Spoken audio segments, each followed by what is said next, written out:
Ang mabuting balita ng Panginoon ayon kay San Juan. Papuri sa iyo, Panginoon. Kinabukasan, nakita ng mga taong nanatili sa ibayo ng lawa na naroon pa ang isang bangka. Alam nilang si Jesus ay hindi kasama ng mga alagad, sapagkat ang mga ito lamang ang sumakay sa bangka at umalis. Dumating naman ang ilang bangkang galing sa Tiberias at sumadsad sa lugar na malapit sa kinainan nila ng tinapay matapos magpasalamat sa Panginoon.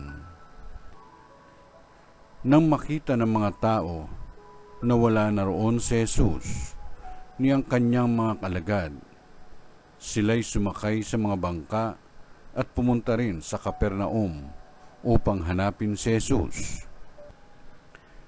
Nakita nila si Jesus sa ibayo ng lawa at kanilang tinanong, "Rabi, kailan pa kayo rito?" Sumagot si Jesus, "Sinasabi ko sa inyo, hinahanap ninyo ako, hindi dahil sa mga kababalaghang nakita ninyo, kundi dahil sa nakakain kayo ng tinapay at nabusog. Gumawa kayo hindi upang magkaroon ng pagkaing nasisira, kundi upang magkaroon ng pagkaing hindi nasisira at nagbibigay ng buhay na walang hanggan.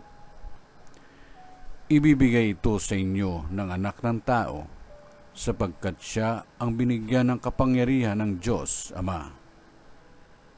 Kaya't siya'y tinanong nila, "Ano po ang dapat naming gawin upang aming maganap ang kalooban ng Diyos?" "Ito ang pinagagawa sa inyo ng Diyos. Manalig kayo sa sinugo niya." Tugon ni Jesus. Ang mabuting balita ng Panginoon. Pinupuri ka namin, Panginoong Jesucristo.